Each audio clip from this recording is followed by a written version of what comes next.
Buenos días a todos. Vamos a continuar con los trabajos de esta mañana. A continuación escucharemos la ponencia de Daniel Limón Pérez de León, titulada Los cannabinoides y el COVID. Antes de que inicie su exposición, haré una breve semblanza de Daniel Limón Pérez de León. El doctor Limón es químico farmacobiólogo, egresado de la Facultad de Ciencias Químicas en 1983. Realizó estudios de maestría en farmacología de la conducta en la Facultad de Estudios Superiores de la UNAM en 1998. Realizó estudios doctorales bajo la dirección del doctor Jorge Aceves en el CINVESTAP en 1998. Posteriormente obtuvo el grado de doctor en ciencias en la Escuela Nacional de Ciencias Biológicas del Instituto Politécnico Nacional en 2009.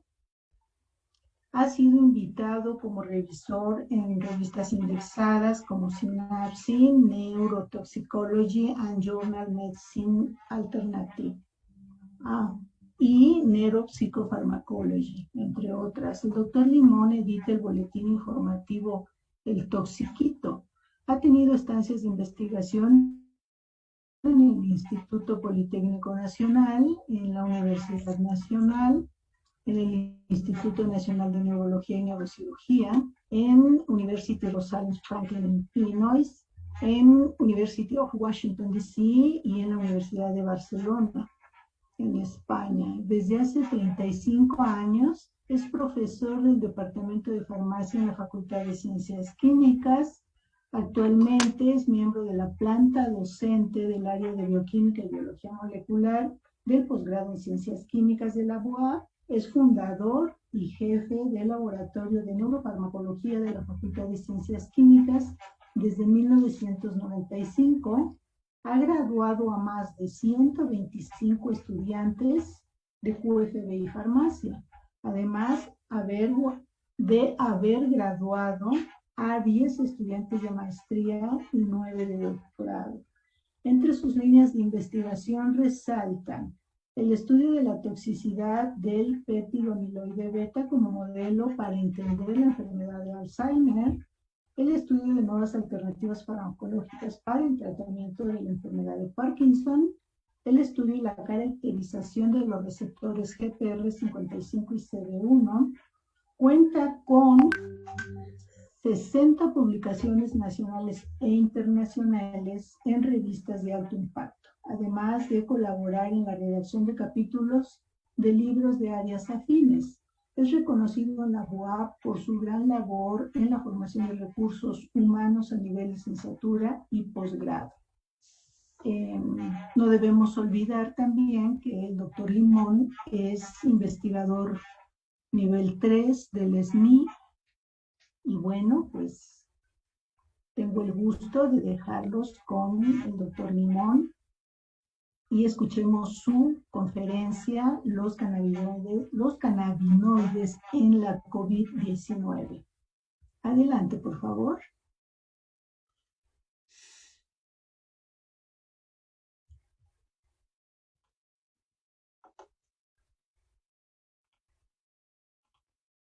Buenos días, espero que la presentación ya se vea. Me informa si ya se ve, por favor. Ya se ve, gracias. Isabel Martínez, muchas gracias por la presentación. El día de hoy voy a platicarles un poco, naturalmente un poco, sobre la relación que existe entre los cannabinoides y el COVID y parte de lo que pudiese ser los cannabinoides en el COVID y en el cerebro. No voy a ahondar mucho en esto porque el día de ayer hubo pláticas relacionadas con la actividad del COVID en el cerebro, la actividad del COVID en diferentes órganos, la actividad del COVID en las diferentes emociones. Varios investigadores nos dijeron, nos informaron sobre la relación que existe en el COVID y el cerebro en el cerebro. Entonces les voy a hablar brevemente de lo que es el COVID. Miren, en esta diapositiva, si me dicen si se ve, voy a poner toda la pantalla. Si me dicen si se ve completa. Esta nada más es cómo ingresa el COVID al cerebro, pero también cómo ingresa también a los pulmones y cómo ingresa a otros tejidos. En la parte central vemos cómo el virus puede ingresar a través de la interacción en el epitelio con los receptores, que ya han hablado otros investigadores en esta Semana Internacional sobre la presencia de los receptores AC1 o AC2 que pueden interaccionar, particularmente, decían hace un momento Victorino, sobre el bulbo olfatorio, y así pueden ingresar al cerebro y producir unas disfunciones, entre ellos cambio de los olores, que son anosmia o paranosmia, que la persona puede distinguir olores diferentes a los que son, olores putrefactos a situaciones en las que no lo son, ¿no? Y puede llegar así al sistema nervioso central e invadir. En la parte derecha vemos cómo en el esquema de la parte derecha superior vemos cómo es un esquema que representa la interacción del virus con el receptor en la barrera, en la membrana, y que puede interaccionar con el receptor y luego puede introducirse. O directamente puede ingresar, también directamente puede ingresar a través de las, decía la doctora Ellis, a través de las Tay-Johnson o de las Tay-Young function, que puede ingresar a través del epitelio en el cerebro. En la parte izquierda de la parte inferior vemos un esquema en los cuales nos indican que el receptor puede interaccionar con la membrana, producir una ruptura de la membrana y penetrar, invadir al sistema nervioso central. La forma que ingresa como un antígeno probablemente ahora todavía es desconocida, Esto también puede suceder a nivel pulmonar. Sí, del lado derecho presentamos un esquema pequeño donde nos indican los síntomas psiquiátricos, la disminución, el daño en las histonas desacetilasas, la edición del RNA, las interferencias, cómo pueden actuar el estrés y así producir un incremento en el ingreso del virus en el cerebro, ¿no? Este es un neurotropismo, cómo puede ingresar al cerebro a través, como les acaba yo de mencionar, cómo es que viaja. Los virus tienen la particularidad de invadir el cerebro, bacterias también, ese neurotropismo que tienen para poder invadir e ingresar al cerebro y desencadenar varias maneras. En el esquema de abajo les presento es el torrente circulatorio, que el virus puede estar pegado a un macrófago e introducirse al sistema nervioso central e interaccionar, si bien no directamente con las neuronas, como mencionaba la doctora Carmen Aguayoya, interacciona con la glía o la astrología. En la parte derecha se presenta un esquema que representa a la parte periférica neuronal con la relación con el tubo digestivo. El virus puede ingresar por vía oral. Lo podemos tomar por vía oral. Inclusive menciona que debemos de tomar agua constantemente para que no se nos quede en la boca, no se nos quede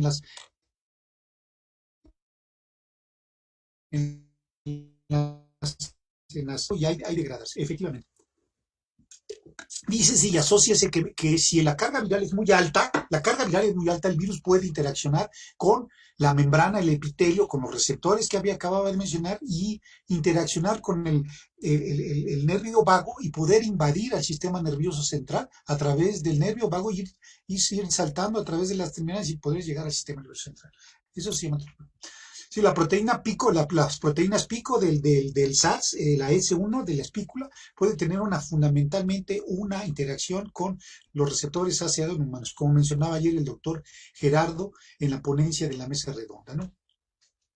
Los síntomas, pues alteración mental, dolor de cabeza, neurodéficit, mareos, convulsiones, entre otras. Ya incluimos los problemas en el olfato y en el gusto, ¿no?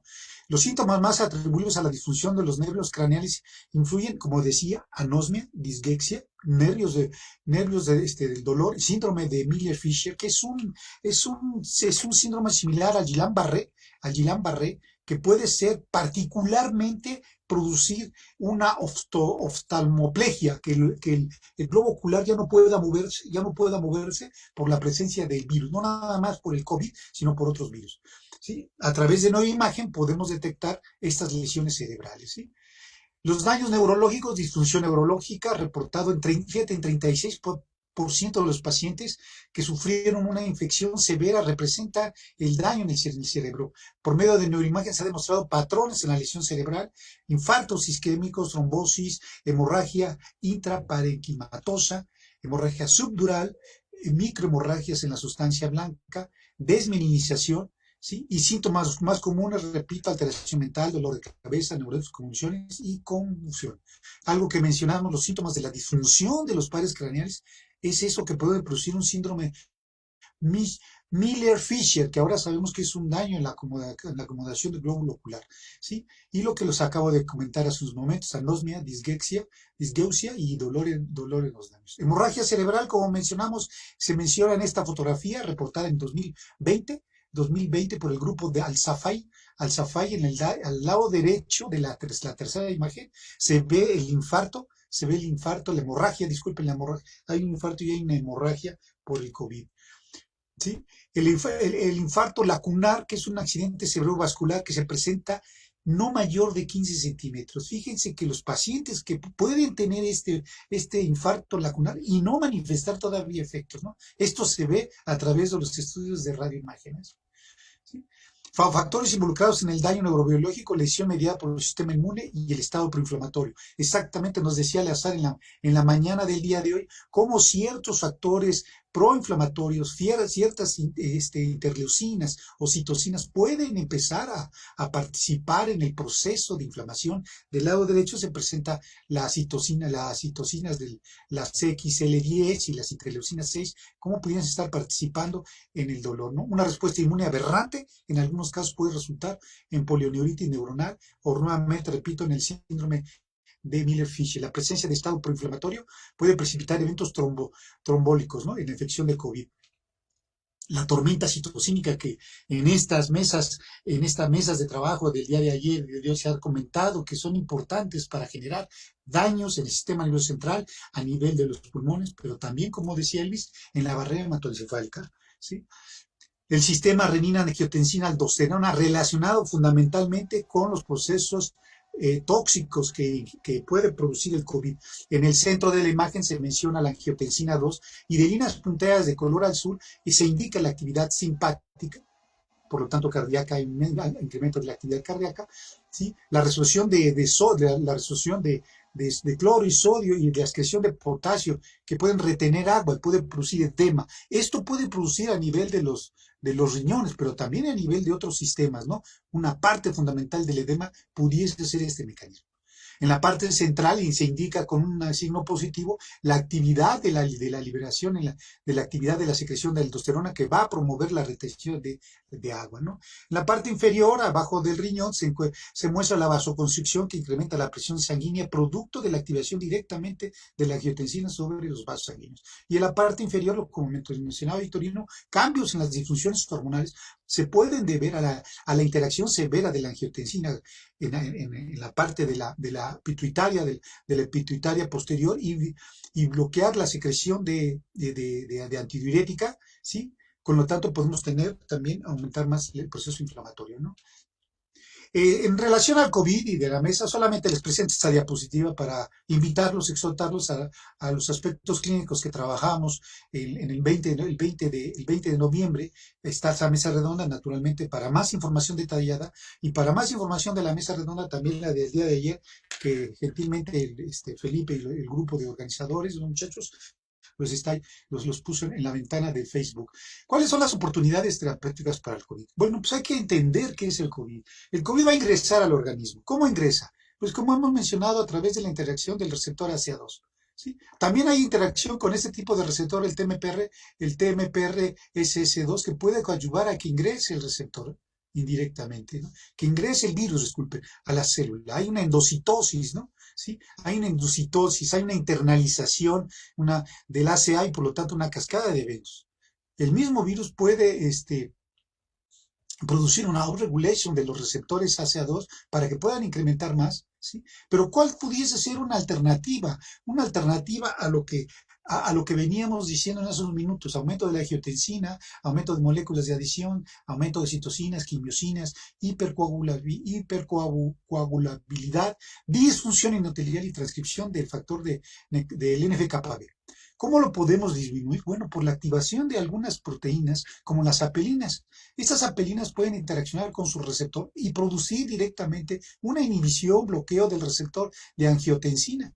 Y con eso podemos disminuir la actividad de la angiotensina, la actividad sobre la presión, etc. Si nosotros lo bloqueamos, puede disminuir el daño en la actividad pulmonar, el daño en el embolismo en el pulmón, agudo en el corazón, la vasoconstricción, el daño endotelial puede disminuir a través de esta proteína, claro, estudiando esta cascada de eventos directamente. Entonces parece que hay que poner a estudiar. Y eso es lo que les referiré hace algunos minutos, en estos minutos más me referiré. La apelina es un péptido que se une a su receptor de apelina en la APJ, la cual se expresa en diferentes tipos de células vasculares del tejido pulmonar, pero también en el tubo digestivo, en el sistema nervioso central, en diferentes órganos. La apelina, o apellina, algunos le comentan, se ha demostrado efectos cardioprotectores. Además, el sistema apelina, el receptor apelina a su receptor, contrarresta los efectos del eje angiotensina, receptor angiotensina 1. La administración exógena regula negativamente, ¿sí?, el síndrome agudo respiratorio, ¿no? Que ese es algo, el síndrome agudo respiratorio, que ese es algo que vienen padeciendo estos pacientes que tienen COVID en forma ya avanzada, ¿no? ¿Cuáles los fármacos potenciales para el tratamiento del COVID? Hay varios: antivirales, terapia génica que se está estudiando, inmunomoduladores. Esto es bastante interesante porque hay una gran cantidad de estudios que está abocados ahorita en forma intensa en el mundo de estudiar más fármacos inmunomoduladores, ¿sí? Anticuerpos y otros, ¿no? Los anticuerpos pueden ser las vacunas en un momento dado, ¿no? ¿Sí? Pero la FDA solo ha aprobado un fármaco para el tratamiento del COVID, y también en México se aprobó el consumo de Remdesivir, sí, que está prescrito para pacientes hospitalizados de COVID, el cual se administra vía endovenosa. Pero esto lo están administrando para pacientes, hay datos que muestran que está para pacientes que ya tienen problemas de respiración, problemas de estrés respiratorio agudo, ¿no? ¿Sí? La FDA también ha autorizado el baricitinib, que en algunos casos para tratar la infección del COVID, ¿sí? Este puede tener un mecanismo modulador a través de la emisión de las JAK, de la familia de las JAK, y poder disminuir la tormenta citocínica. Más abajo pongo los antivirales como el favipiramid, ahí falta una A, es un antiviral. El otro fármaco que puede disminuir la oxidación, corticosteroide, la dexametasona, sigue siendo de elección en el proceso inflamatorio agudo, ¿no? ¿Sí? La FDA también autorizó la hidroxicloroquina, la cloroquina, en esta situación de emergencia. Sin embargo, revocó esta autorización porque el análisis estadístico no mostró eficiencia en el tratamiento y sí problemas cardíacos, de sistema vascular y cardíaco, ¿no? Entonces lo retiró. No está autorizado la cloroquina. Quizás haya datos que indiquen que puede haber una protección, pero no hay datos. Sin embargo, ¿qué hacen los cannabinoides? Los cannabinoides, recuerden que pueden ser útiles en diferentes procesos inflamatorios periféricos, ya se utilizan en algunos, está reprobado por la FDA para algunos. Sin embargo, ¿cuáles son los cannabinoides? Simplemente recordándoles, del lado izquierdo tenemos el delta 9 tetrahidrocannabinol, es la estructura química, son tres anillos del tetracannabinol, el cual se asocia con la actividad, permítame tomar un poquito de agua, se asocia con actividad psicoactiva, psicotrópica de la planta, ¿no? El delta 9 tetrahidrocannabinol. Y el cannabidiol, vean su estructura, son dos anillos y un tercer anillo, pero está abierto, valga la expresión, abierto, y queda el grupo H abierto, no está unido, un doble enlace de un lado y un grupo alcohol del otro lado. Y este es el que se ha asociado el cannabidiol. Hay ya reportes que puede ser el que pueda dar efectos neuroprotectores en diferentes tipos de patologías, en diferentes tipos de enfermedades, en diferentes tipos de padecimientos, como pudiese ser el COVID. ¿Qué es el cannabidiol? En esta diapositiva, que la tomé del artículo de Patricio Martínez en el Frontier Pharmacology recientemente publicado, indican en el centro la estructura del cannabinoide, ¿sí? Ahí. La estructura del cannabinoide y diferentes efectos que se ha visto que puedan tener los cannabinoides. Les comentaba yo en otra sesión, y hace un rato le comentaba, que pueden activar los receptores PPAR, los gamma PPAR, y estos gamma PPAR producir una actividad proinflamatoria. ¿Qué pasaría si activan este efecto antiinflamatorio directamente, que está de la línea verde? Pudiesen disminuir la interleucina beta, la interleucina 1,6, el TNF-alfa, el NF-κB, que pueden estar generando efecto inflamatorio. Del otro lado, ¿qué puede estar relacionado el cannabidiol con el receptor 5-TH1A? Recientemente el grupo del Hospital General al cargo de una investigadora, Manola Cuellar, por cierto, egresada de nuestra facultad, que trabaja en estos grupos de investigación, están probando este receptor en pacientes epilépticos, en muestras de animales epilépticos, y han visto que pudiese tener una acción con la actividad del CBD. Del lado izquierdo, en el centro, les presento la inhibición de la FAT, que es la enzima que degrada la anandamida, que la anandamida es el endógeno cannabinoide, que todos tenemos cannabinoide, ¿sí? Y que cuando se encuentra elevado la enzima lo regula, la amilasa de los ácidos grasos. Esta enzima se ve inhibida por el cannabidiol. Y esa puede estar ayudando porque la anandamida interacciona con el receptor CB1 en forma directa, la anandamida, y pudiese estar protegiendo una cascada de eventos protectores, ¿no? La actividad de GPR55, que lo puede inhibir y puede pues, efectos protectores, que esto está muy reciente del cannabidiol. El GPR3, el GPR6, el GPR12, el 18, que aún pudiese, necesitamos más información, aún no está totalmente estudiado, y que el cannabidiol tiene una actividad de agonista inverso. Y puede bloquear los receptores de adenosina. Si lo bloquea, puede ingresar la adenosina directamente a la célula. O el cannabidiol directamente en forma alostérica, interaccionar con el receptor CB1 o en forma de modulación alostérica negativa también. A diferentes concentraciones, el cannabidiol tiene diferentes acciones. Sobre el CB2 también tiene. Recuerden que el CB2 está implicado mucho en procesos inflamatorios, neuroinflamatorios, está asociado y presente en la glía y la astroglía y puede producir mejorías si pudiese ser regulado a través del cannabidiol. Del lado derecho, ahora les presento lo que les decía hace rato al doctor Victorino, que puede activar al TRPV1 y ese puede ser un agonista del TRP1 y generar mejores efectos. Uno de los datos importantes reportados del cannabidiol es que puede activar el TRP1 y el TRP1 activar una serie de eventos bioquímicos y que pueden disminuir la hiperfosforación de la proteína tau en muestras y modelos experimentales para la enfermedad de Alzheimer. Entonces puede tener, sin embargo hay que inhibir el TRP8 porque el TRPV8 puede tener efectos tóxicos si se puede activar. Y finalmente, en la parte derecha de la esquina, les presento que puede tener una actividad sobre el complejo mitocondrial y disminuir la presencia de especies reactivas de oxígeno del cannabidiol. Un poquito más de datos está en la publicación para lo que queremos consultar o quieren consultar un poco.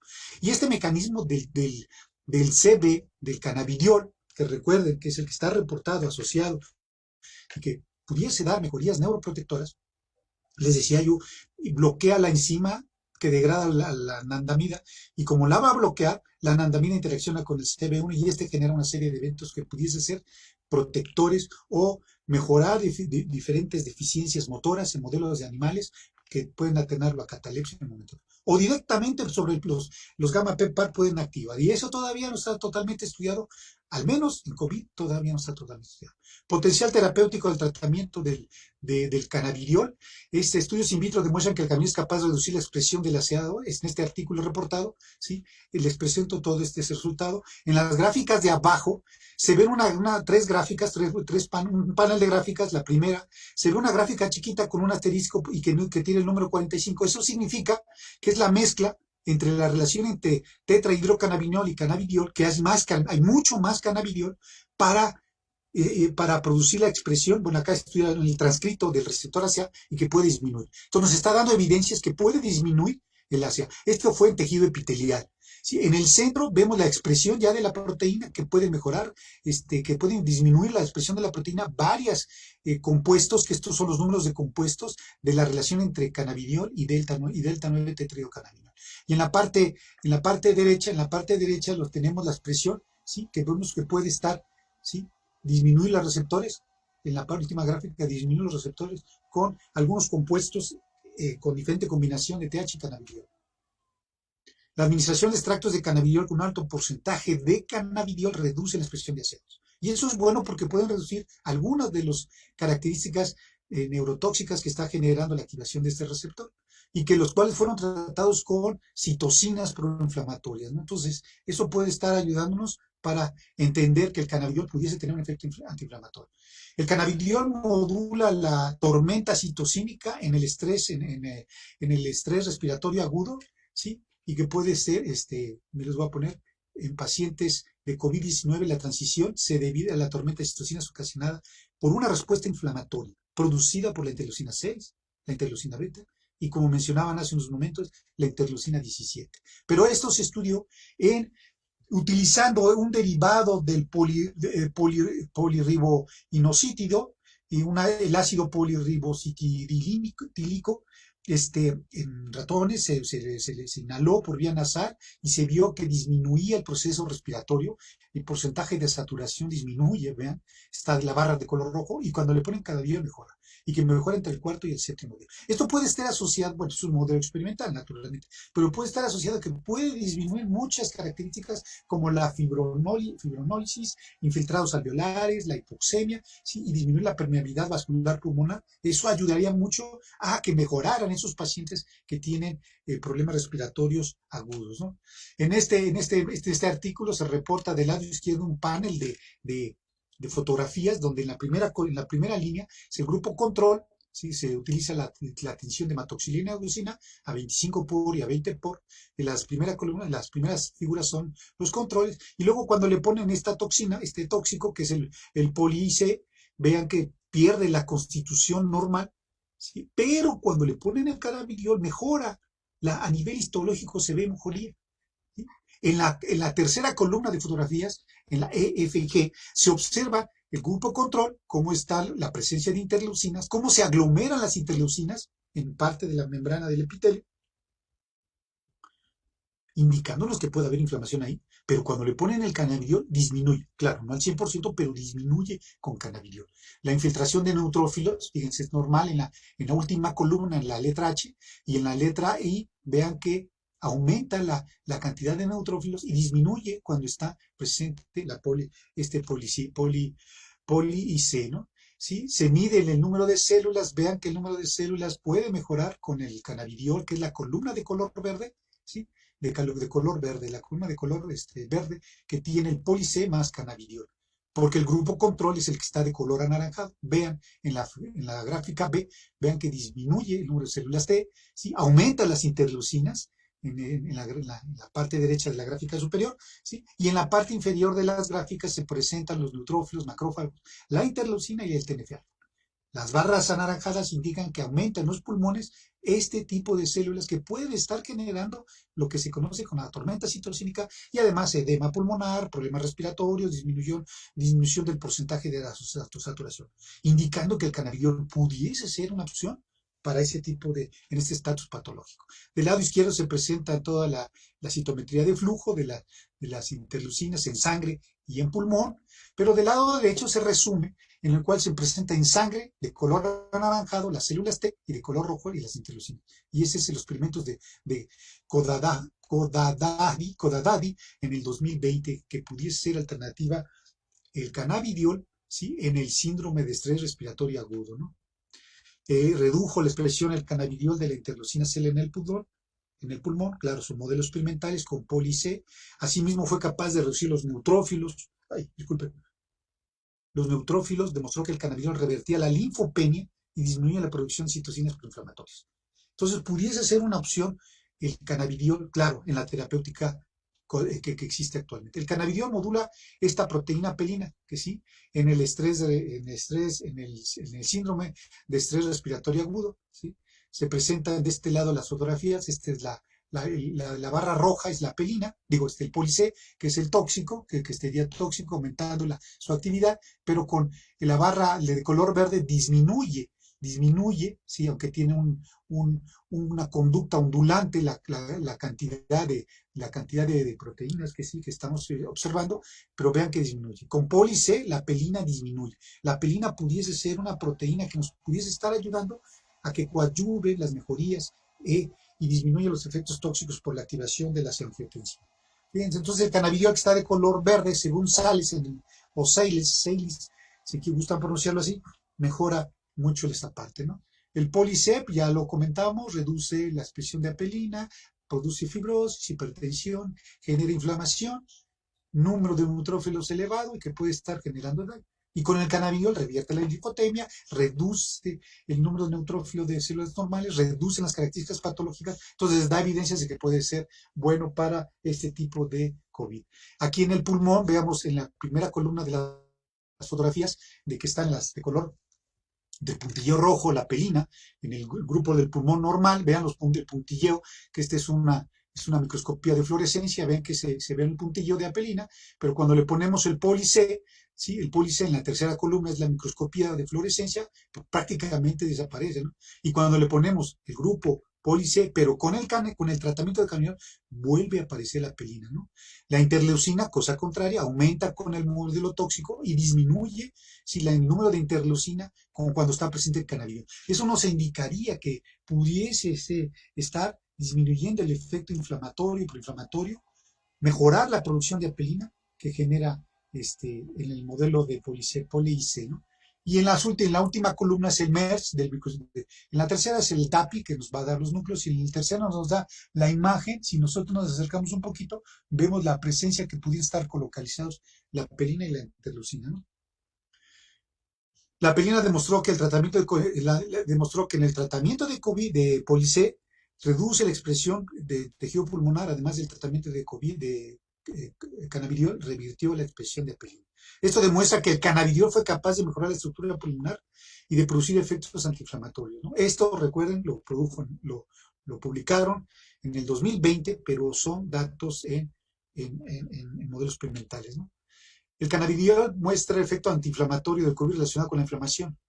Se utilizó una línea celular, la A559, que es cáncer pulmonar, y se le indujo un estado inflamatorio al añadir TNF-alfa. Además, fueron utilizados extractos. Entonces, en esas condiciones se pusieron extractos de cannabidiol, de cannabis, y además los extractos fueron enriquecidos con TH1 y otros con cannabidiol. Entonces, son extractos, que es la F, y el CBD, que es el que se enriqueció en el tratamiento. Y en las gráficas de abajo, del lado izquierdo, en el eje de las ordenadas, se graficó la cantidad de interleucina 6 en picogramos por células que hay, ¿sí? Por número de células que hay. Y vemos que el TNF-alfa lo aumenta, que es nuestro control de que lo aumenta. Pero cuando utilizamos el antiinflamatorio de este corticosteroide, la dexametasona, disminuye. Pero cuando ocupamos el extracto de cannabis sativa, de la cepa Arbel, redujo los niveles de TNF-alfa, ¿sí? Sin embargo, cuando ocupamos el extracto, pero además el enriqueció con cannabidiol, mejora, que es la penúltima gráfica de la gráfica A, la penúltima gráfica, ¿no? Y cuando le pusieron el TH, pues parece que no hubo cambios en los niveles de interleucina, ¿no? Están tanto igual como el TNF-alfa, ¿no? Entonces nos está indicando que efectivamente el cannabidiol puede reducir los niveles de interleucina 6. Y del lado derecho se presenta la gráfica de interleucina 1, que prácticamente es el mismo sentido. La presencia de los extractos de cannabis enriquecidos con cannabidiol pudiesen ser una opción para mejorar esto, ¿sí? Pudiesen ser una opción, ¿no? Demostró que el extracto de TH tuvo poco efecto antiinflamatorio, pero en el cannabidiol se redujo significativamente los niveles tanto de la interleucina 6 como de la interleucina 8. Y en esta gráfica se presentan los paneles que efectivamente comprueban lo que en la gráfica de abajo se presentaba, ¿sí? El cannabis, el contenido de cannabis con alto contenido de cannabidiol, sí, se realizó y estandarizaron. En esta gráfica solamente les pongo que se estandarizó para saber cuánto cannabidiol se tiene, cuánto cannabigerol, cuánto delta tetra hidrocannabiverina tenía, ¿sí? Y cuántos otros compuestos tenía el extracto.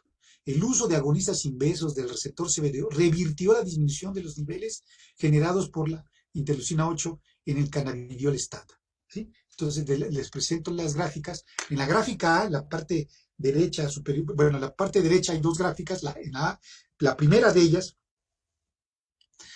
como les decía, el TNF-alfa incrementa la interleucina, la dexametasona disminuye, el cannabidiol, el extracto con cannabidiol disminuye también, pudiese ser bueno, pero cuando bloqueamos el receptor CB1 y CB2 parece que no hay cambios, un poquito mejorías, ¿no? Pero parece que no hay cambios, ¿no? Pero cuando bloqueamos los receptores TRPV, los TRPA1, ¿sí? Parece que los efectos benéficos del cannabidiol en el extracto enriquecido no son tan buenos, ¿no? Cuando bloqueamos el TRP1, pues tampoco se ve el efecto, ¿no? Tal parece que entonces el extracto de cannabidiol pudiese ayudar mucho a esta parte, ¿no? Sí, y luego pusieron, estos fue con los extractos con cannabidiol, pero luego los extractos, recuerden que fueron estandarizados, ya sabiendo cuánto teníamos de cannabidiol, y pues no hay tantas mejorías cuando se produce esto, ¿no? Parece que el cannabidiol, el extracto único de cannabidiol, tiene mejorías que pudieran ser bien ayudadas con algunos otros compuestos propios de los extractos de la planta. En la gráfica de abajo se presentan los mismos resultados, pero por la interleucina 8, ¿no? Que también la interleucina 8 se revierte la cantidad con el cannabidiol, ¿no? En estas gráficas se presentan las citocinas. En el panel de letra A se presentan las citocinas, las citocininas, como la CCL2, que aumentan con el TNF-alfa, con la dexametasona disminuye, pero con el extracto de cannabidiol, con cannabidiol, vean que disminuye. ¿Sí? Con el estándar, aquí como que estas citocinas pudiesen ser, pudiesen ser quimiosinas, disculpen, pudiese mejorar con los extractos. En este caso, ¿no? La CSL2, pero la CSL7, vean que con dexametasona prácticamente la apaga, ¿no?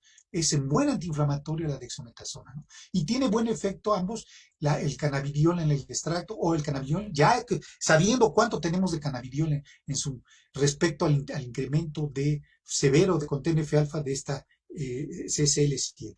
La interleucina 7 disminuyó también con este extracto de cannabidiol. No disminuyó tanto la interleucina 7 cuando le ponemos exactamente un extracto ya estandarizado, pero sí disminuyó con el extracto de cannabidiol. ¿Sí? Igual en la cantidad de angiotensina 2 disminuye con cannabidiol. Entonces nos están dando que pudiese ser importante y tener en cuenta que el cannabidiol pudiese ayudarnos para mejorar estos estados inflamatorios. Aunque hay que tener cuidado cuando es estándar, cuando sabemos exactamente qué es y cuando es. Sí nos dan efectos, pero hay que hacer esos análisis, esos estudios, ¿no? Entonces, el tratamiento con el cannabidiol enriquecido, pues los extractos enriquecidos con cannabidiol, redujo la expresión de la CSL2, CSL7, interleucina 7 y del receptor ACA2. Por otro lado, el extracto de cannabidiol estándar disminuye la expresión igual de la CSL2 y de la CSL7, así como la expresión de la interleucina 7 y de la ACA2, en menor medida, claro. Los cuales fueron determinados, esto fue hecho todo por PCR, ¿no? ¿Sí? Y entonces, veamos ahorita cómo hay un aclaramiento cuando se administran en estas muestras de muestras de cultivos celulares cannabidiol, hay un aclaramiento de la carga viral y de la fagocitosis, ¿no? En esta fotografía se presenta en la parte de arriba el grupo control, que es con el Hodge, que son los núcleos, ¿sí? Y en la tercera columna se muestra la actividad de lactina, ¿sí? La actividad de lactina y luego la combinación con el Hodge, ¿no? La actividad de lactina, ¿no? Veamos que cuando se puso el cannabidiol, ¿sí? Hay una diferenciación, ¿no? Hay una diferenciación, ¿sí? Y puede haber una mejor actividad de los macrófagos, ¿sí? Cuando se pone cannabidiol. En el MERS se observa esa característica, ¿no? La disfunción de los macrófagos alveolares es una de las características de los pacientes que tienen la infección severa por COVID-19, cuando ya está avanzada, ¿no? También la fagocitosis es un proceso de eliminación viral mediada por anticuerpos y se ve disminuida por el SARS. La fagocitosis se ve disminuida por el SARS. Entonces tenemos que mejorarla y que probablemente a través de estos resultados. ¿Cuál es el mecanismo de acción? Aún todavía no está. Este artículo lo pueden consultar en el internet. Bastante interesante los experimentos de Sigileiti, pero disculpen la pronunciación. Los extractos de cannabidiol y los extractos estandarizados y el propio cannabidiol, los tres, produjeron un aumento del número de macrófagos polarizados, así como incrementaron la inmunoreactividad para remodelar la actina, que representa la filopodios formados por la membrana de este cultivo, como se menciona en la tercera columna de fotografías.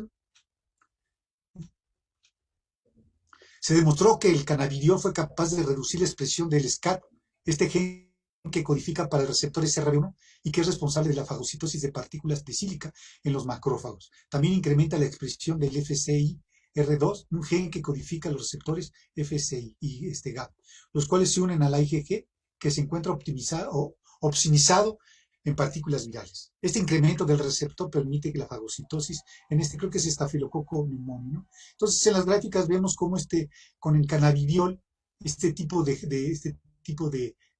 expresión del RCI RSI gamma R2 puede mejorar con el cannabidiol, el extracto de cannabidiol, ¿no? Un poquito mejor no tanto como con el estándar. Entonces nos estaría diciendo que este extracto puede estar mejorando a nivel de la expresión de diferentes expresiones genes que pueden ayudar a la fagocitosis viral. ¿Y cuáles serían las conclusiones? Bueno, que el CBD mejora el porcentaje de saturación en modelos del pollo. Pudiese ser ayudado, ¿no? Pudiese ser ayudar mucho a mejorar la saturación, ¿no? Disminuye los niveles de las interleucinas, de la interleucina 6 y del TNF-alfa. La dexametasona sigue siendo la opción en el tratamiento del síndrome de estrés respiratorio agudo. Esto clínicamente ya se usa naturalmente, pero es un fármaco que nos puede ayudar mucho. Claro, hay que tenerlo controlado porque se les da un mes o algo así, con los propios problemas concomitantes y reacciones adversas de la dexametasona. La combinación del cannabidiol con el TH no garantiza mejores efectos. Faltan datos clínicos, ¿sí? No garantiza la combinación de estos efectos en los síndromes pulmonares de estrés agudo, ¿no?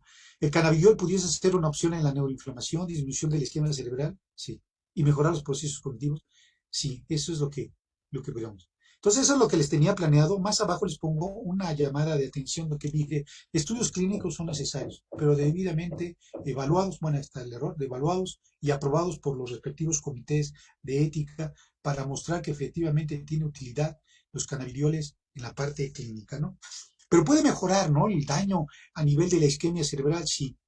Se activa, fíjense que si se activan los receptores, hay un error ahí, si se activan los receptores CB1 puede mejorar las conductas de memoria, ¿sí? Recientemente se publicaron estos resultados, ¿sí? En donde se muestra del lado izquierdo superior, la GFAP, la proteína acidoglal biliar, que hay una astrocitosis, y cuando hay una astrocitosis se suenan más gruesas los astrocitos, como verán ustedes en la imagen de color rojo, en el modelo de neurotoxicidad, que es la 2535, lo hicimos en el laboratorio de neurofarmacología, y se ve una inflamación severa. Pero cuando le ponemos el agonista, el ACA1, vean que disminuye la inflamación. Pudiese ser importante activar los receptores CB1 en neurotoxicidad, claro, son modelos para Alzheimer, pero ¿por qué no en modelos inflamatorios también? Eso no lo tenemos todavía. Pero en el giro dentado vean que también está presente la astrocitosis y prácticamente disminuye la astrocitosis cuando le ponemos un agonista de los receptores CB1 y que puede mejorar mucho, ¿no? Entonces, puede mejorar procesos cognitivos. Hicimos nosotros el experimento en el laboratorio, está la referencia en Neuroscience 2019, hicimos el experimento.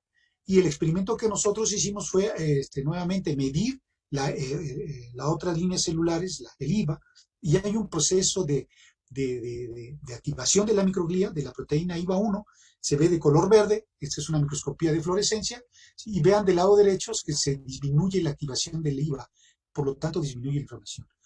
El giro dentado se ve una activación con el neurotóxico, que es la 2535, pero disminuye. Entonces nos pudiera... ¿Da mejorías en el proceso de inflamación? Sí, pudiese ser que sí. No medimos en este experimento la tormenta citocínica, pero medimos las conductas, ¿sí?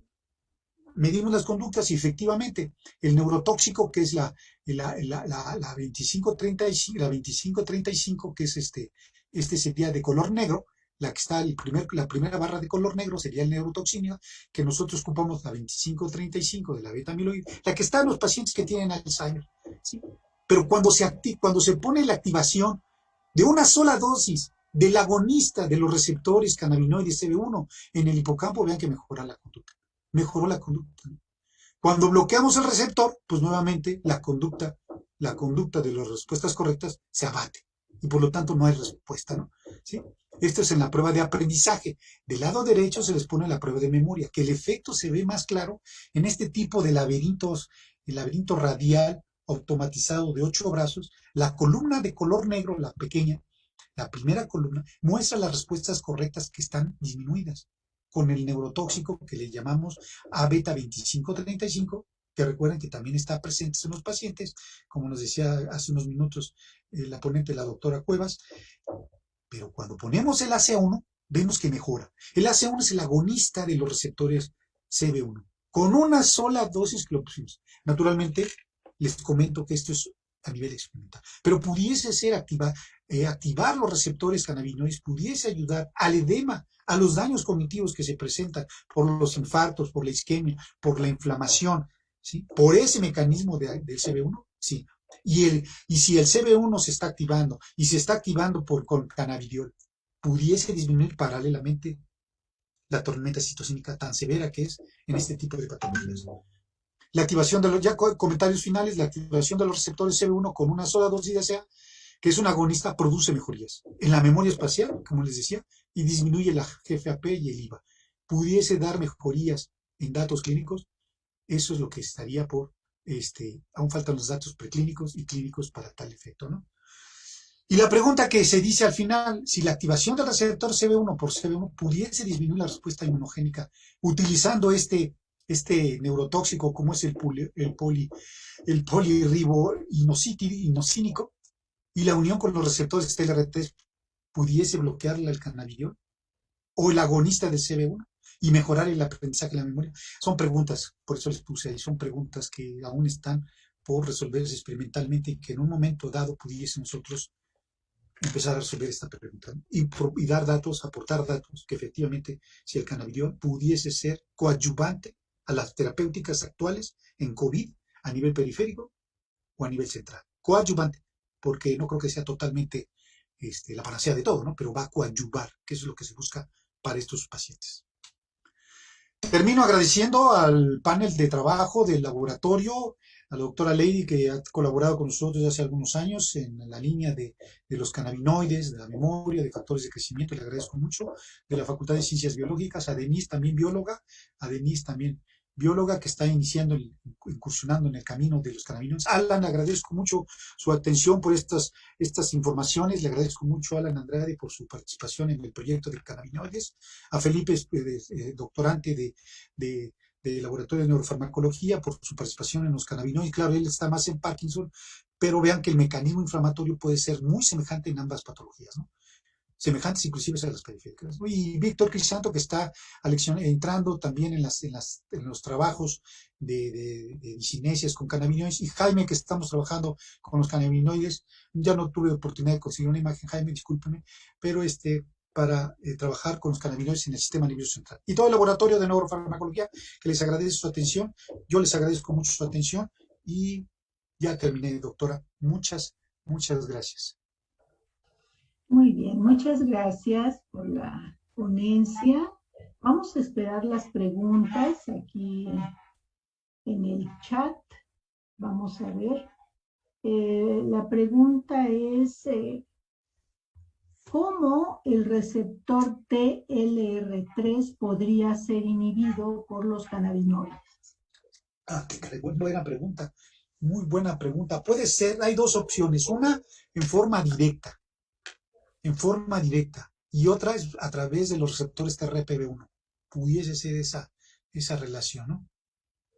Eso es lo que tengo ahorita de información. Muy bien. Leemos otra pregunta. Mencionan, ¿tiene efectos secundarios o adversos el uso del CBD?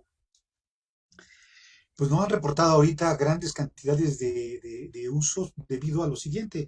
El cannabidiol, bueno, en los Estados Unidos se ocupa el cannabidiol, se ocupa mucho el cannabidiol, ya está aprobado desde hace algunos años. En México apenas recientemente, apenas aprobaron el año pasado el uso médico y apenas aprobaron el uso lúdico de los cannabinoides. No hay datos clínicos todavía en México que fortalezca. Sí se está en Monterrey, un grupo de amigos me comentaba que lo están estudiando en pacientes epilépticos y ven mejorías en los epilépticos. Claro que presentan malestar, dolor de cabeza, pero puede ser asociado a la disminución de las epilepsias o a la propia al cannabidiol. Todavía no hay datos clínicos, ¿no? En ese dato, ¿no? La siguiente pregunta es, ¿existen ensayos clínicos del uso del CBD para el COVID-19 u otras enfermedades? Los datos en líneas celulares se ven súper bien. Sí, los datos en animales de experimentación se ven muy bien, son muy prometedores. Además se ve tan prometedor que la toxicidad es muy baja. Tiene muchos, como les mencioné en el esquema, el cannabidiol tiene muchos blancos terapéuticos que puede accionar. Por eso hay que tener cuidado, ¿no? Me preguntaban hace un momentito sobre los TRR3, ¿no? Que puede ser directamente o indirectamente, ¿no? Pero en datos clínicos en México no los hay en forma sistemática, ¿no? Esperamos que en estos años, que en estos meses que se aprobó, que se hagan estudios, los clínicos que hagan estudios con el CBD. Pero a nivel experimental se ven prometedores. La siguiente pregunta es, ¿cuál sería todo el proceso ADME del CBD? Interesante, sí, todo el sistema de absorción, distribución, metabolismo y eliminación, que sí, en eso ya hay todavía, ya hay datos clínicos de naturalmente en voluntarios sanos que han utilizado el CBD. Acá hay un problema nada más, bueno, no un problema, un comentario. Para hacer los estudios de cannabidiol, como les mostré, hay que tener mucho cuidado si se ocupa el extracto puro o la síntesis de la sustancia, ¿no? Porque aún el extracto tiene algunos componentes propios de la planta, aunque la síntesis ya es el componente puro. Cuando es el componente puro, probablemente no tenga tanto efecto, a nivel experimental se ha visto así, como el cannabidiol en el extracto, ¿no? Y utilizar extractos en México, en el laboratorio de neurofarmacología hemos utilizado extractos, claro, a nivel experimental, pero vienen de una compañía que nos ha donado el cannabidiol para experimentos, no para uso clínico, aunque sí se venden ya en gotas, ¿no? Por eso les digo que tengan cuidado, porque de donde venga el extracto hay que ver si el extracto es puro, si no tiene contaminantes, luego tiene benzopireno, luego tiene otros compuestos orgánicos, tiene otros hidrocarburos que bien no pudiesen generar el efecto protector si otros efectos. Probablemente las reacciones adversas, probablemente habría que hacer el estudio, surjan cuando uno utiliza extractos de cannabidiol por la presencia de otras sustancias en menor cantidad, ¿no? Probablemente, ¿no? Bien, la siguiente pregunta, bueno, hay un comentario, muy interesante presentación. En México, ¿cuál es el marco regulatorio para la investigación o uso terapéutico de los cannabinoides? ¿Cuál es el marco regulatorio? Pues miren, hasta donde yo tengo entendido, uno somete para el uso preclínico y el uso clínico, uno tiene que someter los proyectos, ¿sí?, a la COFEPRIS para que le puedan aprobar uno usar cannabinoides, el delta 9, el cannabidol o la cannabiberina, etcétera. Hay que someter el proyecto, ¿no? Para que nos puedan aprobar. Ya que nos lo sometieron, ahora hay que comprarlo. Y hay que comprarlo a las empresas que nos vendan con un grado de pureza, saber bien las propiedades físico-químicas, el grado de pureza, el grado de estabilidad de la sustancia, ¿no? Ahora con la nueva apertura, considero, pero, y eso es a motu propio, que va a tardar, sí va a tardar, pero se puede establecer ya el mecanismo para que meta uno proyectos y que los puedan aprobar, para que uno lo pueda utilizar con libertad, ¿no? Y no decir, bueno, yo compré el cannabidiol de una donación de Lilly Company, no sé, de una compañía que lo haya obsequiado, ¿no? Entonces, estamos todavía iniciando en esta parte del cannabidiol, ¿no? A nivel sistemático y clínico, ¿no? La siguiente pregunta es, ¿la apelina se podrá usar como un fármaco para la COVID-19? Pues ahorita hay estudios experimentales en donde han administrado sintéticos, apelinas y han visto mejorías. ¿Que pudiese ser utilizado? Sí. Para que ayude a regular la intensidad del efecto de la angiotensina 2, sí. Mi opinión es que sí. Aunque como repito, y me baso en que los datos clínicos son necesarios, urge. Bien, se terminaron las preguntas. Le agradecemos mucho a Daniel su ponencia. Muchísimas gracias. Continuamos con los trabajos.